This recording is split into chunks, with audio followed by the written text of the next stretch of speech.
ఇండియాలో అతిపెద్ద రవాణా వ్యవస్థ అంటే రైల్వే. ప్రతిరోజు వేలాది రైళ్లు ప్రయాణిస్తున్నాయి. లక్షలాది మంది ప్రయాణికులు రోజుల కొద్దీ రైలు ప్రయాణం చేస్తూ తమ తమ గమ్యస్థానాలకు చేరుకుంటున్నారు.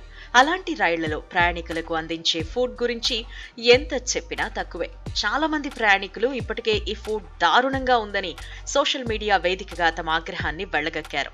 ఆహారంలో బొద్దింకల వంటి పురుగులు వస్తున్నాయని, ఆహారాన్ని ఎలుకలు ఎంగిలి చేస్తున్నాయని, మరికొంతమంది నాణ్యతా లోపాలను బహిర్గతం చేశారు.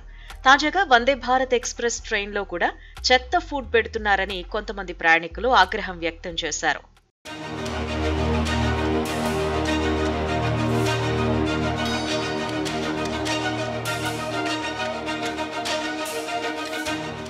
కొందరు ప్రయాణికులు న్యూఢిల్లీ నుంచి వారణాసి వరకు Vande Bharat train ticket book చేసుకున్నారు.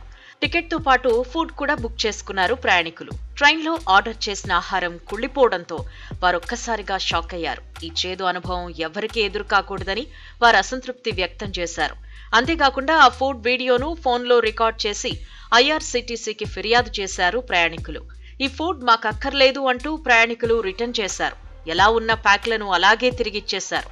కూరలు పాచిపోయాయని, ఇలాంటి ఫుడ్ పెడతారా అంటూ ప్రశ్నించారు. ఇంత నాసిరకమైన ఆహారాన్ని ఎలా తింటామని మండిపడ్డారు. ప్రస్తుతం ఇందుకు సంబంధించిన వీడియోలు సోషల్ మీడియాలో వైరల్ గా మారాయి.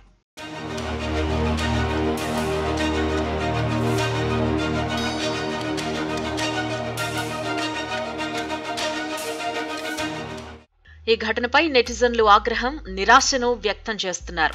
ఆహారం సరఫరా చేసిన విక్రయదారులను శిక్షించి తొలగించాలి అని అన్నారు. ఇలాంటి వ్యక్తులు భారతదేశపు ఫ్లాగ్షిప్ రైలైన వందే భారత్ ఎక్స్ప్రెస్ ప్రతిష్టను మంటగలుపుతున్నారు అని అన్నారు. ఈ విషయంపై దర్యాప్తు చేసి చర్య తీసుకోవాలని రైల్వేకు చెందిన క్యాటరింగ్, టూరిజం విభాగం ఐఆర్సీటీసీని ఒక వినియోగదారు కోరారు. ఈ పోస్టుపై రైల్వే సేవ వెంటనే స్పందించింది. ఆ తర్వాత ఐఆర్సీటీసీ కూడా స్పందించింది. ప్రయాణికులకు క్షమాపణలు చెప్పింది. దీన్ని చాలా తీవ్రంగా పరిగణిస్తున్నట్లు వెల్లడించింది. ఇలాంటి ఫుడ్ సర్వ్ చేసిన వాళ్లపై పెనాల్టీ విధిస్తామని హామీ ఇచ్చింది.